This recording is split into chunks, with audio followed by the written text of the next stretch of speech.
ఎన్నికలు సమీపిస్తున్న తరుణంలో ప్రకాశం జిల్లా రాజకీయాలు వలసల పర్వంతో వేడెక్కుతున్నాయి.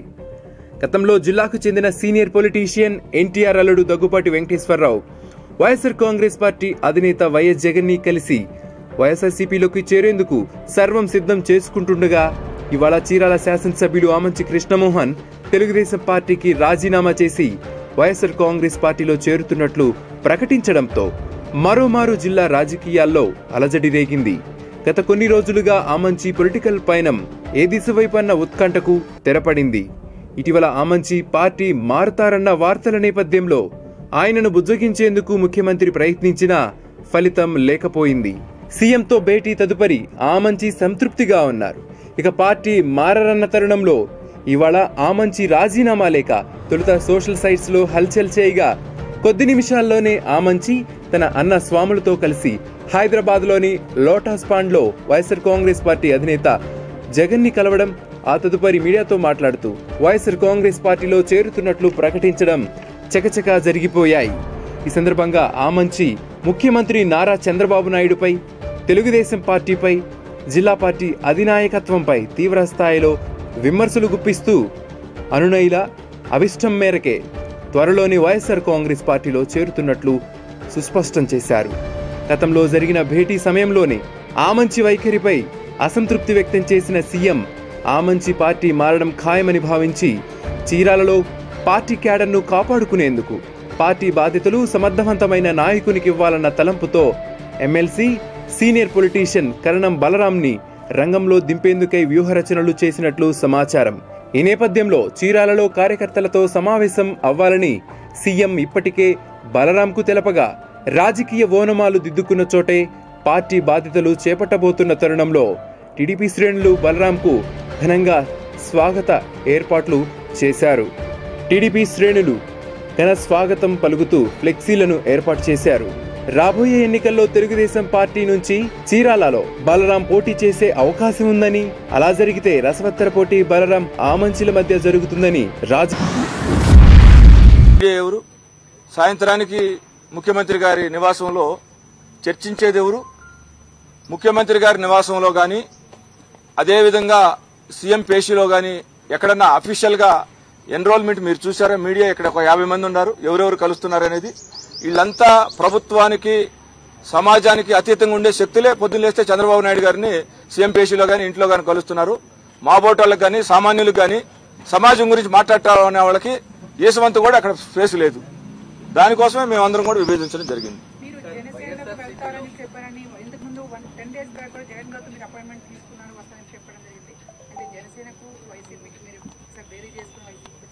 లేదమ్మా, నేను జనసేనకు వస్తాను, నేను ఎవరితో చెప్పలేదు. పవన్ కళ్యాణ్ గారితో రాష్ట్రం గురించి అనేక సార్లు చర్చించినటువంటి మాట వాస్తవం. నన్ను ఆయన రమ్మంటం గానీ నేను ఆయనకి పార్టీలోకి వస్తానని గానీ చెప్పలేదు. ఎట్ ది సేమ్ టైం 10 రోజుల క్రితం కూడా నేను జగన్మోహన్ రెడ్డి గారికి కలుస్తానన్న మాట నేను చెప్పలేదు.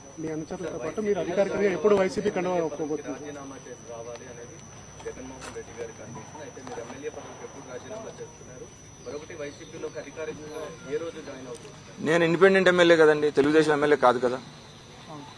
నేను రాజీనామా చేసే క్వశ్చన్ ఏమిటిది? నాది ఒక పార్టీ ఉంది అసెంబ్లీలో.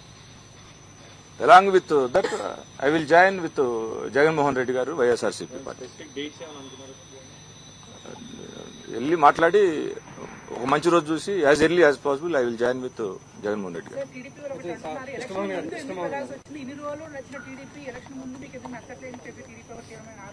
నచ్చిందో నచ్చలేదో, నాకు నచ్చిన విధంగా, మా ప్రాంతానికి నచ్చిన విధంగా, ప్రజలకు నచ్చిన విధంగా తెలుగుదేశం పార్టీ నాతోటి అక్కడ జనంతో ఉందో లేదో మీరు ఆంధ్రజ్యోతి ఈనాడులో పేపర్ చదువుకుంటే 3 సంవత్సరాల నుంచి సరిపోద్ది. నేనేం అబద్దం చెప్పే వ్యక్తిని కాదు.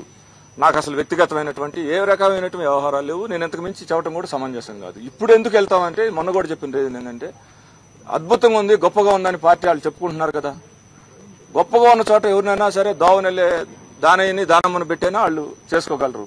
నా బోటాడు లేనప్పుడు నేను ఒక మీలాగా చిన్న రిపోర్టర్ ఎలా నేను సామాన్య మానవుడిగా వచ్చి ఈ స్థాయికి వచ్చాండి. నన్ను నిందించకుండా ఉంటుంది, ఆక్షేపించకుండా ఉంటుంది సమాజం అని నేను ఈరోజు పక్కకు రావడం జరిగింది.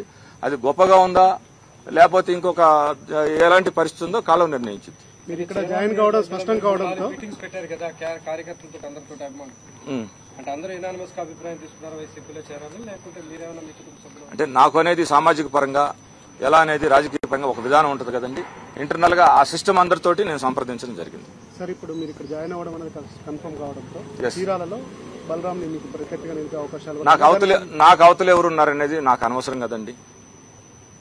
నేనైతే వైసీపీ పార్టీ తరఫున జాయిన్ అయ్యి వైసీపీ నుంచి కంటెస్ట్ చేస్తాను.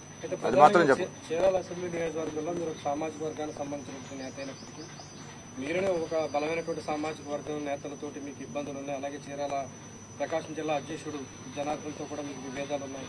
ఒక సామాజిక వర్గంతో మీకు అనేక విభేదాలు ఉన్నాయి కాబట్టి మీరు వైసీపీ ప్రయాణం చేస్తున్నారనేది ఒక టాపిక్. ఇది ఎంతవరకు నేను పార్టీ మారటానికి నా కాన్స్టిట్యున్సీ పరిస్థితులే కాదండి, పొద్దున్న లేస్తే ఈ చెప్పే అబద్దాలు. ఫర్ ఎగ్జాంపుల్ మీరు ఇలా రాష్ట్రంలో బాగా ప్రాచుర్యంలో ఉండేది పసుపు కుంకుమ కదండి. టైటిల్ చాలా బాగుంది, హిందువులకి చాలా పవిత్రమైంది. అంటే కాళ్ళకి పారాణి పసుపు, ముఖానికి కుంకుమ తిలకం అంటే అత్యంత పవిత్రమైనది. దీన్ని ఎంత చండాలం చేశారంటే మీరు ధర్మంగా మీరు యాజ్ ఏ రిపోర్టర్ గా సమాజానికి సమాచారం అందించారు. గత 32 నెలల నుంచి వడ్డీ రాయితీ ఆంధ్రప్రదేశ్లో ఉన్నటువంటి డ్వాక్రా మహిళలకి 6,500 కోట్లు ఇవ్వలేదండి. 6,500 కోట్లనే మొన్న 2,200 కోట్లు ఇచ్చారా, ఇంకా చేరకుండా. ఈ పసుపు కుంకాన్ని జారుడు బండ మీద పోశారు పాపము తెలుగుదేశం ప్రభుత్వం, చంద్రబాబు నాయుడు.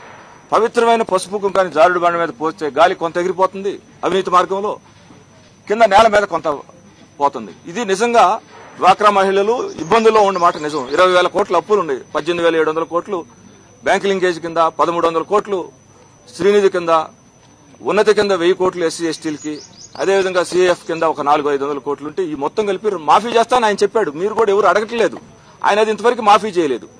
ఆయన బ్యాంక్ లింకేజీకి సంబంధించినటువంటి ఏదైతే వడ్డీ రాయితీ 6,400 కోట్లు ఉందో దానికి పవిత్రమైన పసుపు కుంకుమ, నేను డ్వాక్రా మహిళల్ని అపీల్ చేస్తున్నా. ఇది పసుపు కుంకుమ అని పేరు పెట్టి పవిత్రమైనటువంటి పేరు. యాక్చువల్గా క్రిస్టియన్స్ కి ముస్లింస్ కి సంబంధం ఉండదు ఆ పదం, only it is related to the Hindus only. సరే, అయినప్పటికీ ఏ మతమైన పవిత్రం అంటే గౌరవించాల్సిందే. అంత పవిత్రం పెట్టి మీరు అపవిత్రం ఎట్లా చేస్తారు? ముందు 6,400 కోట్లు ఇవ్వండి, ఆల్రెడీ కట్టుకున్నారు కదా. జూలై 2006 నుంచి ₹1 అంటే సున్నా వడ్డీ అంటారు. రాజశేఖర రెడ్డి టైంలో పావుల వడ్డీ ఉంది కదా, సున్నా వడ్డీ వచ్చిన తర్వాత కిరణ్ కుమార్ రెడ్డి గారి టైంలో ఇప్పుడు ఉన్నారు తెలుగుదేశం, సున్నా వడ్డీ తాలూకా 6,400 కోట్లు డ్వాక్రా మహిళలకి ఈ ప్రభుత్వం బకాయి ఉందండి. అది ఇవ్వకుండా దానికి పవిత్రమైన పసుపు కుంకుమ పెట్టి ఆ పసుపు కుంకాన్ని జారుడు బండ మీద పోసాడు. గాలిలో కొంత కొలిసిపోతుంది, నేలలో కలుస్తుంది. ఇది దుర్మార్గం. ఓట్ల కోసం 2,000 ఇస్తే పేదల్ని హీనంగా చూడాలి, కొనాలి. ఇలాంటి నీచమైనటువంటి ఆలోచనల్ని భరించలేక అక్కడ స్థానికంగా ఉన్నటువంటి ఈ అతీతమైనటువంటి శక్తులు, నిజంగా నేను కొన్ని విషయాల్లో ఆలోచిస్తే చంద్రబాబు నాయుడు గారి చేతిలో కూడా ఏమన్నా ఉండట్టు అనిపిది నాకు.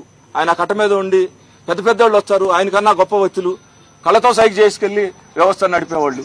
ఈ భరించలేక జనానికి మనం ద్రోహం చేసిన వాళ్ళం అవుతాం. చేతైన వరకు మనం ఫైట్ చేస్తాం. అక్కడ లోకల్లో నన్ను ఎవరు ఏం చేయగలిగేది ఏం లేదు. నేను దేనికైనా పెద్ద ఆలోచించామండి కదా, ఐఎమ్ నాట్ అంబిషియస్. రేపు ఏ రోజున ఏమవుతుందో ఏం గానో ప్రజలుండారు.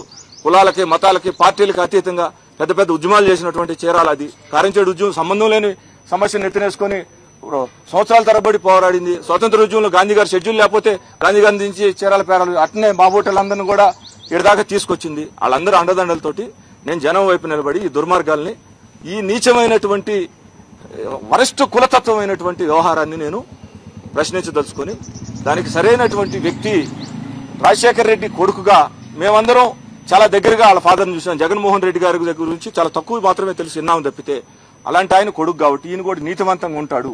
ఈ రోజున రాష్ట్రంలో ఇంతకు మించిన వేరే ఆప్షన్ లేదండి. ఖచ్చితంగా నాలాగా ఆలోచించిన ప్రతి ఒక్కడు జగన్మోహన్ రెడ్డి గారు ఏమంట ఉండాల్సిందే. అందరూ ఏమంటారు, జగన్ అలా ఉంటాడు ఇలా ఉంటాడు అన్న 100 విషయాల్లో 100కు మంది గెట్టినాడు కూడా, ప్రాణమైన మాట తప్పుడనే మాట అంటాడు గెట్టినాడు కూడా. నేను ఒక్క దానికి ఇది జగన్మోహన్ రెడ్డి గారు బెటర్ వే. నన్ను తెలుగుదేశం వాళ్ళు కన్విన్స్ చేసిన మాట, ముఖ్యమంత్రి గారు సానుకూలం, ఎన్ని వాస్తవాలు కానీ సమాజ పరంగా ఆలోచిస్తే మేము భరించే కాదు, దానికి రెమెడీ వచ్చి ఇక్కడే జగన్ గారు. అందుకని ఆయనతో పాటు జాయిన్ అవుతాను.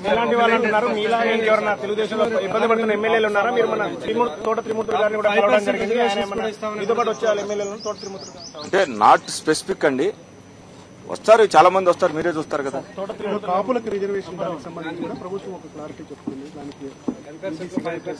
నేను ఎప్పుడు కాపు రిజర్వేషన్ల ప్రాసెస్ లో లేనండి, నాకు దాని గురించి కూడా పెద్ద అవగాహన లేదు. ఏ అంశమైనా రాజకీయం చేయకూడదు అనేది నా తాలూకు ఉద్దేశం. అంటే నేను చాలా చిన్నోడిని, మీ రిపోర్టర్ స్థాయి అండి. నేను రాజకీయ పరంగా ఎప్పుడు ఒక సామాజిక దృక్పథంతో వాస్తవ దృక్పథంతో పోయేవాడిని. ఎట్ ది సేమ్ టైం ఈ కాపు రిజర్వేషన్ దీంట్లో కూడా ఈయన మా సొంత అన్నయ్య.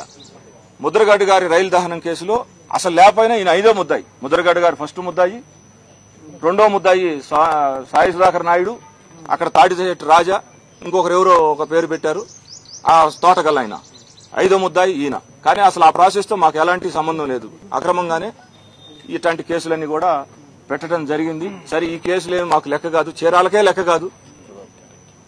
ఎట్ ది సేమ్ టైం 100 అంశాలు ఆ అసెంబ్లీ సాక్షిగా ఇవాళ ఒకటి రేపొకటి, ఇవాళ ఒకటి రేపొకటి. నిన్న చెప్పింది మర్చిపోండి, ఇవాళ చెప్పింది ఈ రోజు గుర్తుపెట్టుకోండి, మళ్ళా రేపు నేను ఏదైనా చెప్తే దాన్ని గుర్తుపెట్టుకోండి. ఇదే సిద్ధాంతం.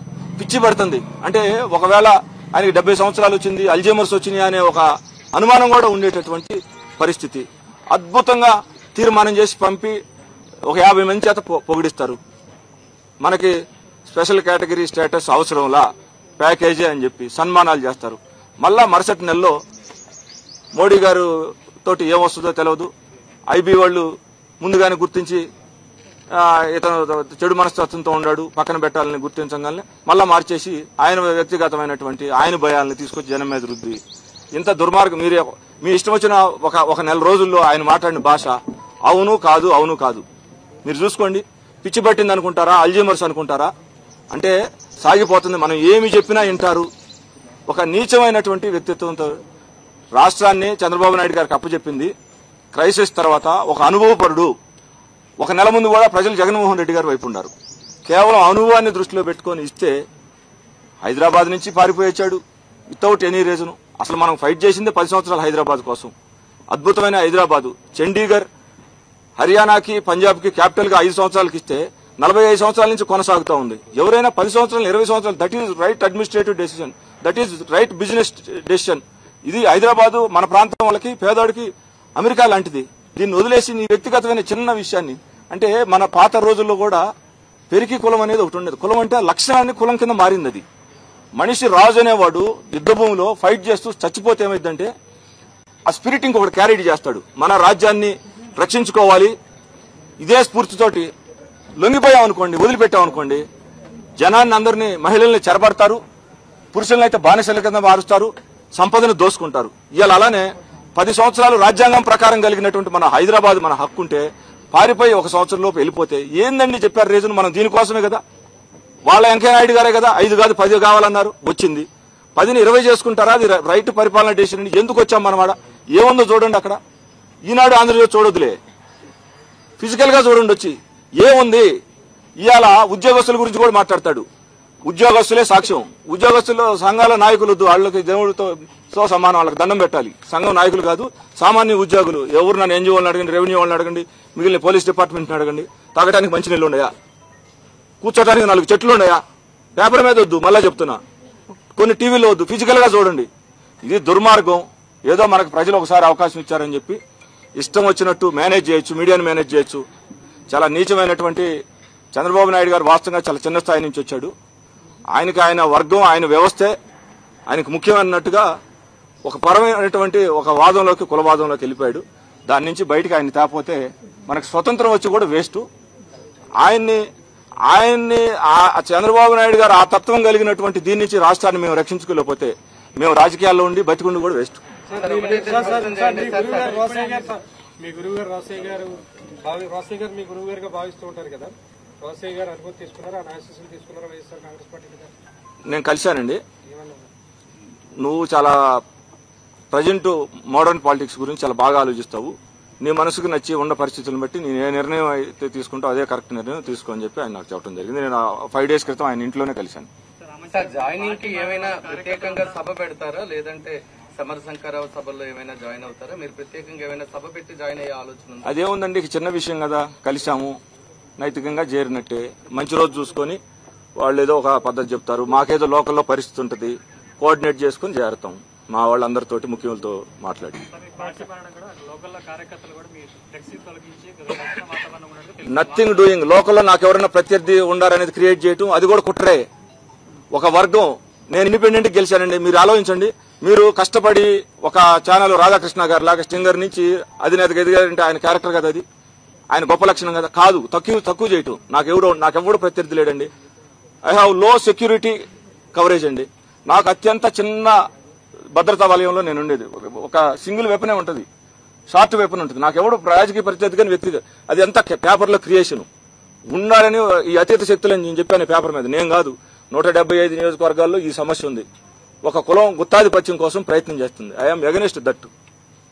ప్రస్తుతం టీడీపీ కార్యకర్తలు మీ ఫ్లెక్సీ తొలగించి కూడా ఒక మొత్తం తగలబెడుతున్నట్టు వార్త వస్తుంది. మీరు ఏమంటారు? ఏది అట్లాంటి చిన్న చిన్న విషయాలు నేను పెద్దగా పట్టించుకోను. స్థానికంగా వైసీపీ కేడర్